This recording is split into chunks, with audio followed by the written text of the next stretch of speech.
حضرت امام زید علیہ السلام یہ ائمہ اہل بیت میں سے ہیں، اور حضرت امام زید علیہ السلام کے والد علی بن حسین یعنی امام زین العابدین کے یہ بیٹے ہیں، اور امام باقر علیہ السلام کے چھوٹے بھائی ہیں۔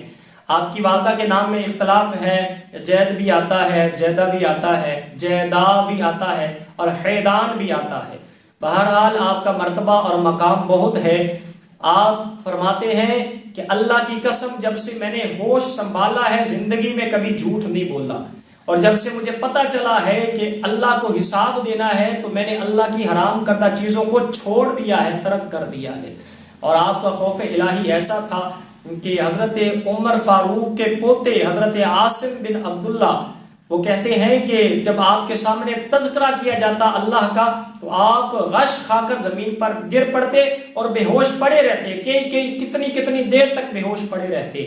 اور علم حدیث آپ نے اپنے والد سے سیکھا، اور حدیث میں کیا مقام تھا کہ آپ فرماتے ہیں کہ لوگوں پوچھ لو مجھ سے جو پوچھنا ہے، قرآن کی جس آیت کے متعلق پوچھو گے میں بتاؤں گا، رسول اللہ کی حدیث کے متعلق پوچھو گے میں بتاؤں گا۔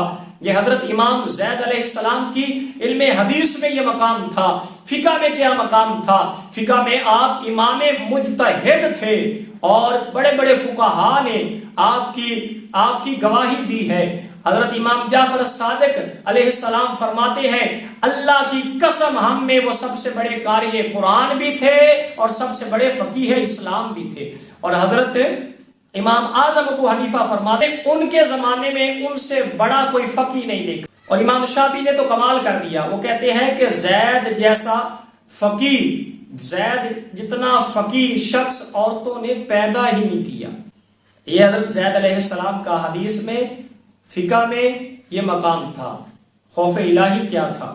اور میں مختصر کر رہا ہوں خصائص اور فضائل کہ جب عبادت کے لیے کھڑے ہوتے مسجد میں تو مسجد کا ستون کہلاتے، جب تلاوت قرآن مجید کے لیے بیٹھتے تو اس وقت حلیف القرآن کہلاتے، قرآن کا دوست۔ اور یہ لقب آپ کا مشہور تھا، آپ کو لوگ قرآن کا دوست کہہ کر پکارا کرتے تھے، اور آپ اس لقب سے مشہور تھے۔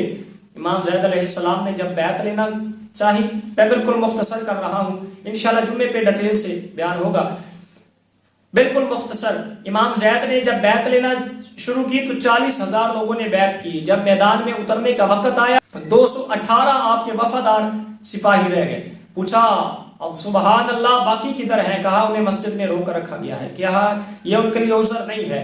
پھر آپ میدان میں اترے، 2 دن تک آپ یوسف بن عمر کے لشکر کے ساتھ لڑتے رہے، 2 دن لڑتے رہے، بدھ کا سارا دن، جمعرات کا سارا دن۔ جب شام ہوئی تو حضرت امام زید کا پلڑا جب بھاری ہوتا ہوا یوسف بن عمر نے دیکھا تو اس نے پھر دوبارہ لشکر بلایا، دوبارہ اس نے ترتیب دی لشکر کو اور کہا تیروں کی برسات کر دی جائے۔ تیر برسائے گئے، تیروں پہ تیر، تیروں پہ تیر۔ داؤد بن سلیمان نے ایک تیر جو آپ کے دماغ میں آ کے لگا، داؤد بن سلیمان نے ایک تیر چلایا جو آپ کے دماغ میں آ کے لگا اور آپ زمین پہ گر گئے۔ یہ داؤد بن سلیمان یہ سلیمان بن کسان کلبی کا بیٹا تھا، اور سلیمان بن کسان کلبی اس تیر انداز دستے کا کمانڈر تھا۔ آپ زمین جب تیر لگا تو زمین پہ گرے، آپ کو اٹھا کے آپ کے ساتھی ایک مکان میں لے گئے، وہاں طبیب کو بلایا، طبیب نے جب تیر کھینچا تو آپ کی روح مقدس مطہر روح آپ کے جسم اطہر سے نکل گئی اور آپ اللہ کو پیارے ہو گئے۔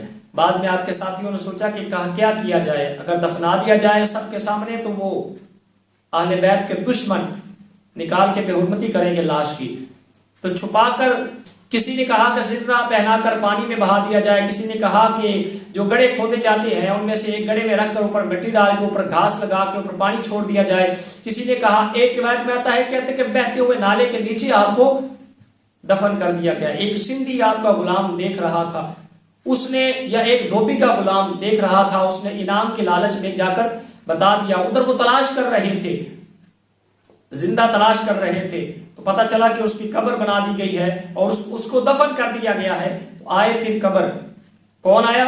حکم بن سلط آیا اور اس نے آپ کی قبر کو کھودا اور آپ کی لاش کو باہر نکالا، آپ کا سر بدن سے جدا کر دیا، سر حرا میں بھجوا دیا یوسف بن عمر کے پاس۔ یوسف بن عمر نے پھر آگے بھجوا دیا، وہ دمشق کی مرکزی مسجد میں وہ سر دروازے پہ لٹکائے رکھا، وہاں سے پھر مدینہ رسول گیا، روضہ رسول کے سامنے وہ سر لٹکا رہا 1 دن اور 1 رات، پھر مصریوں نے وہاں سے چرا کے دفن کر دیا، تو آپ کی لاش کی بے حرمتی کی گئی، 4 سال تک آپ کی لاش کو اسی طرح لٹکائے رکھا گیا۔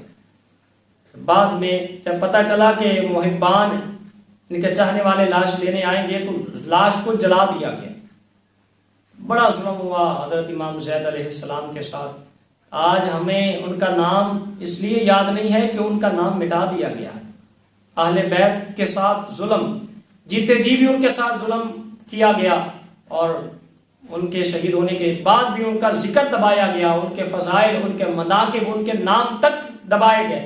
امام زید کا کوئی مولوی تذکرہ کرتا ہے، کم کریں گے، اور وہی کریں گے جو محبان اہل بیت ہوں، جنہیں ان ہستیوں کا علم ہوگا، وہی ان کا تذکرہ کریں گے۔ آنے والا جمعہ انشاءاللہ حضرت امام زید علیہ السلام کی سیرت، آپ کے مناقب، آپ کے فضائل اور آپ کی شہادت پہ ہوگا۔ اللہ تعالیٰ ان نیک ہستیوں سے ہمیں محبت کرنے کی